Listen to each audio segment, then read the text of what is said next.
Hi there, good evening everyone in New Zealand, Australia. It's actually good morning for us here in Spain. My name is Desiree Dickerson, Dr. Desiree Dickerson. I'm the clinical psychologist on the faculty at Precure.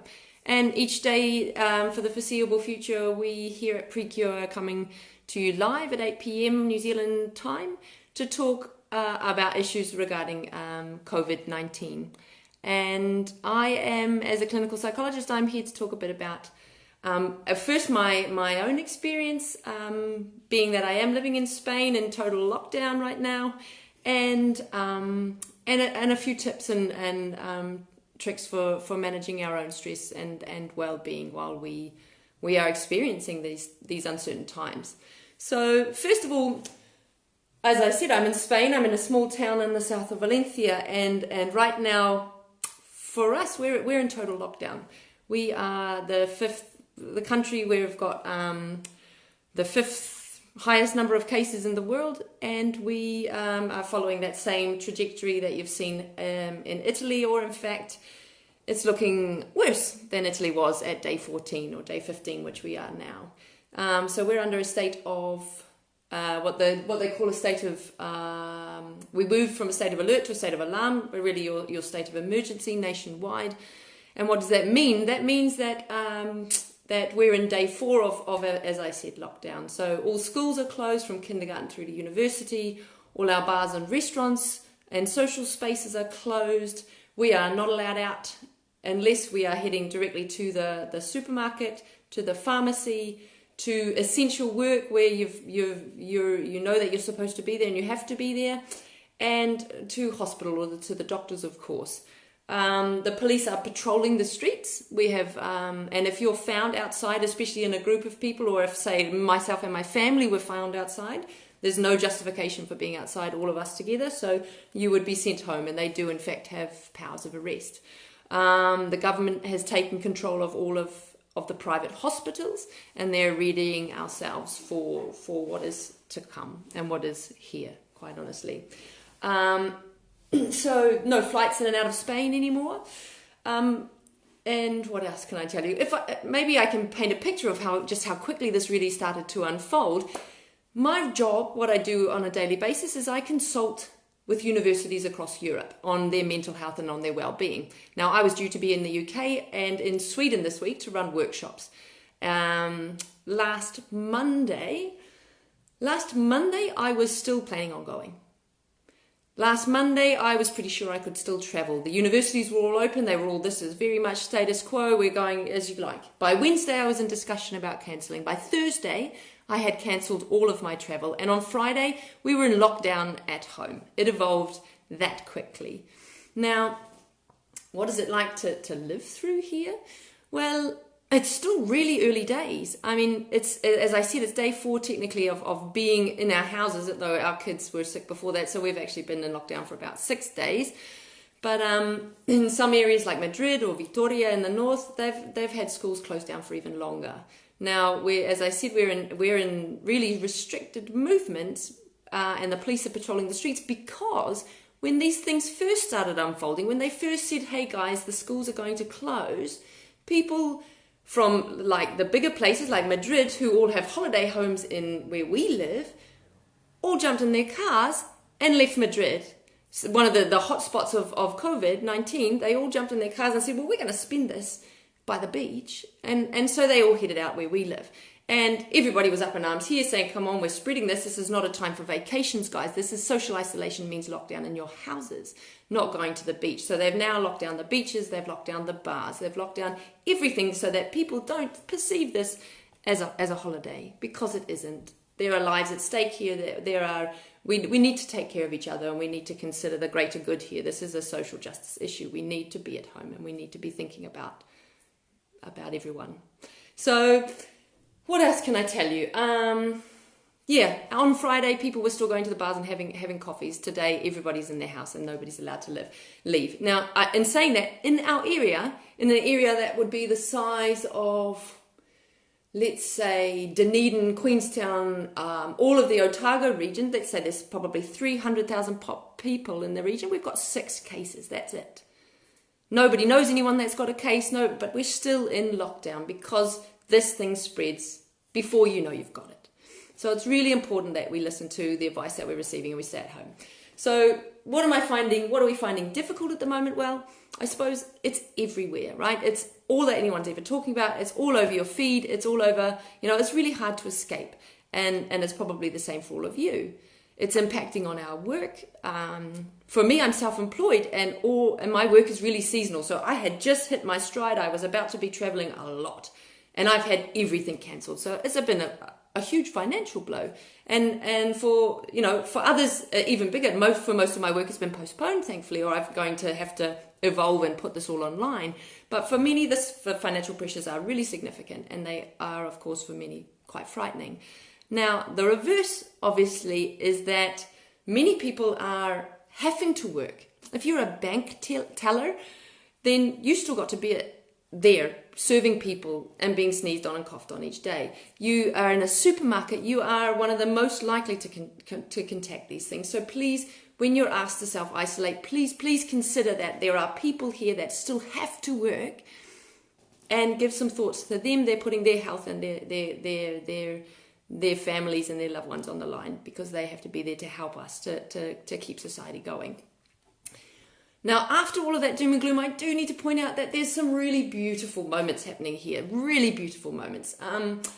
Over the weekend, obviously, the restrictions have tightened, but in the early days, those first few days, we were out walking in the lanes. We were spending some really nice time. When I say lanes, I mean you don't see another person for an hour. You're out in the bush or somewhere, but there's nobody around. But it's just good quality family time, right?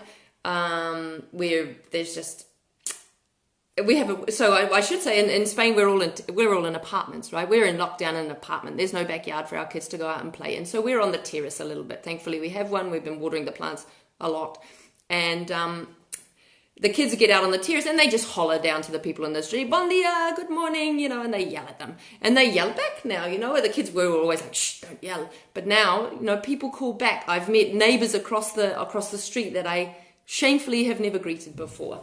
People at every 8 o'clock at night last night, we started hearing this applause. And outside on the street, everybody was leaning out of their windows and applauding for all of the people, all of the frontline health workers, all of the supermarket staff, all of those people who are keeping working so that we can stay safe. And it makes you feel really connected, and it's really beautiful to see. Kids are hanging pictures out on the terraces to show all the other kids, hey, you're not alone. We're all in this together. We're all in our houses, but everybody's here. Ooh, I'm welling up. Anyway, other cool things. People are playing music from their balconies, and places like the State Opera in Vienna are broadcasting all of their operas live. The Berlin Philharmonic Opera, the kids' favorite singer is on every night, broadcasting his music live so that everyone can see it and feel together. So, excuse me, I'll have some coffee. It's not all bad, but I have to say that it's probably not all hit home really, even here while we're on lockdown. So I can imagine that often, and I hear it a lot in Australia and in New Zealand, that the impact of this hasn't reached home yet. And I think certainly when the hospitals start to max out and when we start to see hotels converting into medical spaces for medical people and stuff like that, we're going to see a different tone perhaps. So I guess I wanted to touch on this issue, right? That we're all maybe a little bit more emotional right now, or a little bit more stressed out right now. We're a little bit more concerned about the people that we love, and we're all in this together. So what I wanted to do as the clinical psychologist on the team here at Precure is to say, is to give you a few tips and to give you a few things that might help us maintain our own well-being and that of our loved ones. Okay, so this is an unprecedented time. It's an unprecedented time for all of us. People have legitimate concerns, and there's a lot of uncertainty around at the moment. Now, uncertainty is something that we don't tend to sit very well with. Now, we don't tolerate the feelings that go around with uncertainty very well. And where there's uncertainty, we often tend to see a lot of anxiety. Okay, so what's driving that anxiety? Well, a couple of things really, and they might seem reasonably obvious. The first is obviously the fear of the illness itself.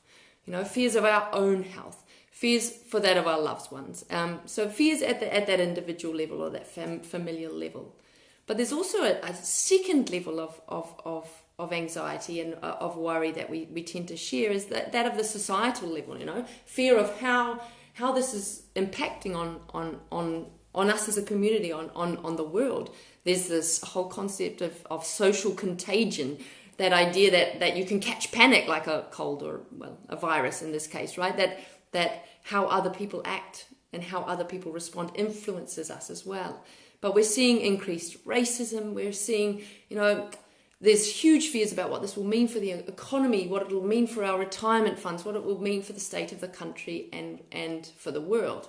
And that's impactful, right? That adds to a level of stress for all of us. So I thought, apart from sharing a bit about my experience, I'd share a few pointers of how we can all help ourselves to manage during these times. I really must say, though, that there's no one size fits all for things like this, right? And sometimes you can caught feeling like you're blowing it all out of proportion. Others are telling you, no, she'll be right. And other times you think you're coping just fine, and suddenly the stress or the emotion catches you unaware. So the first thing is to remember that we each come to this experience with our own filters, with our own way of processing this information. And that means each of our experiences, each of our worries and our fears and the day-to-day stresses those are going to be different for each of us. And that's okay. But what can we do? What can we do for our own mental health and well-being? Well, my first point, as always, and as with all the team at Precure, is that prevention is cure. So let's establish a good foundation. It's critical right now that we set a foundation on which our mental health and well-being can rest solidly. How do we do that? We prioritize sleep, because besides being fundamental to your immune system functioning, it's critical to your mental health and well-being. When we get stressed out, our sleep tends to get disrupted, and as far as I know, worldwide outbreaks tend to be pretty stressful. So prioritize your sleep and prioritize your sleep hygiene. What does that mean? That means no blue lights before bed. Because it messes with your sleep cycles. It reduces the amount of restorative stage 4 deep sleep that you get. And that is critical, A, for your immune system, and B, for managing your well-being and your health, your mental health. So reading about COVID-19 before bed is not doing you any favors. So let's manage, let's be proactive. Wake up and go to bed at the same times every day. Set a schedule. Keeping a schedule is key for your mental health and your emotional health. Okay, prep like you're heading into race day. Prep like you're heading into a wedding day. However you need to construct this in your head. You want to be at your best to deal with this. So build that foundation. So sleep is crucial. Exercise is obviously critical as well. So depending on your levels of restriction that are in place, you need to get creative, okay? So I might need to come back and we can talk about this again in a week's time or 2 weeks' time when the situation for you guys is different. But right now, I think you're still allowed to get out for a run or a walk or whatever. So as long as you can do that safely and with distance, obviously that maintaining that 1.5 meters, no handshaking, no hongies, no hugs, do it. Because when you're in an apartment, you really do have to get creative. Now, I'm in lockdown with my husband and 2 small children. 5-year-old and a 3-year-old who cannot stop fighting. And we have had to get really creative about how we get our own exercise and how we get them to run, because they are super energy intensive kids, right? So we've invented ninja training, and basically the kids are obsessed with it. So it involves hurling cushions as hard as we can at our children, which is really cathartic and quite nice for us. And while they duck and weave and run around the sofas like madmen, okay? It burns tons of energy for them and for us, and it decreases a lot of that tension with a really good laugh. So other things you can set, I've heard people setting timers so that everyone in the house has to meet in the lounge and do 10 press-ups each and then run back to do whatever they're doing. You've got to get creative. It's essential for helping you keep your stress hormones in check. Okay, so it's really doing you a favor. It'll help you with sleep and it'll help you manage those stress levels. Okay, good nutrition, as always, is preventative, and I will let others within the Precure team probably speak to that. Socializing. Now, we at Precure always say that prevention is cure, and it is. Friends are medicine, okay, and it's so true. They are. Socializing is good for our mental health and well-being. It's good for our brain health. And the reality is that we don't realize how much passive socializing you're doing until you're simply not allowed.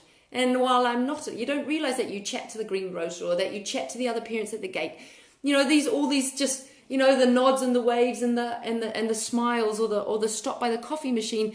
We take all that for granted until that's taken away. So right now, none of those things are advisable. So how do we get our socializing fix when we are in lockdown or when we're being told to stay away from other people and work at home wherever possible? Well, I don't know about you, but some of my favorite memories as a kid are of days in New Zealand. So I grew up in New Zealand, days where we'd have a power shortage or power outage in the evenings when the family was forced to sit around a table. There was no telly. You were all huddled around that one candle in the middle of the table, and you were playing cards or you were telling horror stories. And you had similar feelings over these first 4 days of quarantine. We're doing puzzles, we're playing cards, and it's really sparked this beautiful togetherness with our family.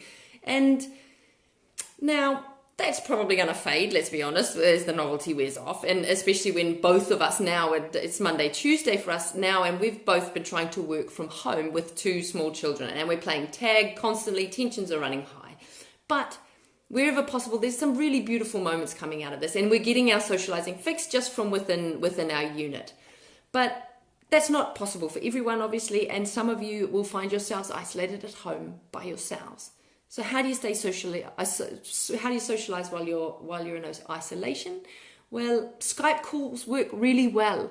If wherever possible, maintain that face-to-face contact so you can see their face and they can see yours, because it adds to the experience. There's studies done in terms of sort of the impacts on brain health and well-being and of social connection and well-being, and they really do say that it's not the same to pick up the phone as it is to have that face-to-face contact. So use your computers, use your phones, get on there and see other people. Skype, set up daily check-ins with someone, find someone else who's at home alone and create a little routine. Gamify it somehow. Gamifying most things works a charm. So many of us have WhatsApp groups. Start a conversation, create a book club out of it, or join one. Start a press-up challenge amongst pals. Find ways to connect and to reconnect with other people, okay? And make sure we're checking in online and virtually with our loved ones, with our family who are in rest homes or isolated, that we shouldn't be going near, our vulnerable population. Okay, all of these things, sleep, exercise, nutrition, and socializing with a safe distance are critical to setting that good foundation and to helping you stay well and to managing your stress and anxiety more readily, okay? But what happens when you find yourself in those moments of overwhelm? When you are worrying, you catch yourself in one of those worry cycles, or when you're stressed or you're feeling down. Well, critically, what I would say is know your warning signs, know your red flags, right? It might sound quite a bit silly, but often we find ourselves completely overwhelmed by something before we realized we were even stressed about it, right? And with clients, with patients in my workshops, always I teach this simple little cycle of thoughts, feelings, sensations, actions, right? Thoughts, feelings, sensations, and our behaviors, actions, right? These all exist and they all play into each other all the time. So how we think impacts on how we feel impacts on what we do about those feelings, and what we do impacts on how we feel and on our sensations, okay? So really start to tune into the types of your first signs and symptoms, okay? For me, it's always my jaw. I start to notice that I'm opening my mouth and I'm doing these sorts of things because I'm tense, and I notice that my shoulders heat up around my ears. And those are my first triggers, and I've really taught myself to tune into them, because the issue is not so much with the sensations, the tension itself, but it's in how much that tension amplifies that stress cycle. It amplifies our thoughts. It amplifies our worries. It amplifies the stress that we feel, and it feeds into others. It increases our heart rate, or we start to breathe shallowly, these sorts of things. So if you can manage to control things like the physical sensations of stress, the tension or in your shoulders or your heart rate by breathing deeply, you can truly kick yourself out of that cycle, or slow it down, de-escalate that cycle of stress in those initial phases. And that's key right now. Okay, so as you maybe check in, right? So washing your hands is something that I didn't mention, but my hands are red raw from washing my hands constantly. Make sure you own some decent moisturizer, because your hands are going to be raw if they're not already. But one thing that I've started doing is just setting that into my self-care routine. I wash my hands, heavens, I can't even think, 10, 12, 15 times a day now. And every time I'm doing that, I'm checking in with myself. I'm bringing my breathing down. I'm relaxing myself. I'm using my stomach breathing. I'm checking in just with the landscape. How am I feeling and how am I coping? Okay, I'm giving myself that minute, that 2 minutes of just, all right, back to the lounge with my own children. I can manage this, So also just remember that our strong feelings and those strong emotions like worry or fear, they're a bit like a wave, right? We know they can feel really strong. But we also know, though it can be hard to remember in the moment, that those feelings do subside. So remember to breathe and know that it's okay to have these feelings. And the key is to accept that they're there and that you know that they will pass. It's perfectly reasonable to feel a bit worried and a bit stressed right now, okay? Just make sure that you are practicing self-compassion and self-care. Talk to yourselves as you would talk to a good friend. Okay, really, this is a chance to embrace a different way of being with yourself, because believing that you should be able to truck on and that there shouldn't be this level of tension, or that you shouldn't be in an elevated level of stress right now, is simply not reasonable. Remember, you're not alone in your feelings, and that you are way more resilient than you think. You will get through this. We will get through this. We just need to band together, we need to look after each other, and we need to look after ourselves, okay? If you are noticing that you're struggling with negative thoughts and feelings, or that you're feeling in distress, then it's time to check in with someone about how you're feeling. Talk to each other. If you're in New Zealand, you can always call 1737. It's free to text or free to call anytime, and you get to talk to a trained counsellor, okay? In Australia, you have a few options: Beyond Blue, Lifeline, Kids Helpline. Call these people and talk to each other, okay? Reach out for help. The other thing I wanted to touch on, though, are parents and small children, because we're not only managing our own well-being, we are in charge of the people that we love. Now, this COVID virus is front and center for all of us right now, and it's something that we are talking about all the time. You might be on the phone to your mother, you might be on the phone to your sister. We need to be conscious of how we're talking about these things in front of our small people, okay? Some of us can be reasonably dismissive. I know that in the early days here, it was like, yeah, but it doesn't affect, we're healthy, it doesn't affect our kids, awesome. It doesn't affect mum and dad because we're young and healthy.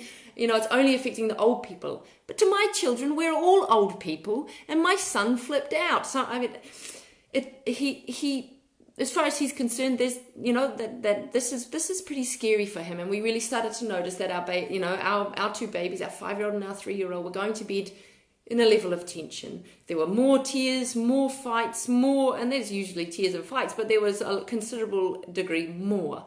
They are feeding off our emotions and off our current, how we're feeling and how we're coping, okay? So it's really important that we talk to them about it. Kids take us at our word, and they can worry about this stuff as well. Okay, so one, be conscious of what you're watching on the television when it's on. Make sure you don't expose them to these sorts of things beyond reason. Excuse me. Tell them the minimum amount of truth to satisfy their curiosity. Be honest with them. It's okay also for them to feel worried and for them to think about these things. So create a space where they can come to you with questions, where they can talk about these things.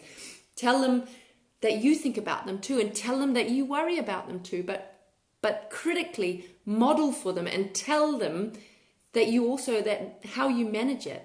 This is what I do to calm down. This is how when I'm feeling this way, I like to do this. When I'm feeling this way, I do tummy breathing like this to calm myself down. Okay. Model them good behavior, both at an individual self-care level and at the social level as well. Model social responsibility. Now more than ever, we need to behave responsibly for those around us and for the vulnerable populations and that sort of thing. So model good behavior for our children. Now, routine is always their friend. Routine minimizes stress and anxiety in children always. It also gives you a way to focus the day. So get up, get changed as you always do. Eat breakfast at the same time. Spend your day, set up little brackets of time wherever possible, and signpost for them how we're going to move through the day. Okay, for us, as I said, if you've just tuned in, we're in lockdown in Spain in a flat with 2 small children, and social isolation when in these conditions is tough. Okay, so you need to be creative. You need to maybe be lax on certain things like telly, but also not allowing too much. That you need to get them moving. You need to get them burning some of that nervous energy that they'll be feeling. I like to draw on the airline sort of analogy. You know, when you're in turbulence, you look to the air hostess or the air stewards. There's a better name for that now. You look to these people to decide whether we should be stressing out or not, and our children use us for that same thing. So think about how you're managing your own internal emotions and that sort of thing for the sake of our children as well.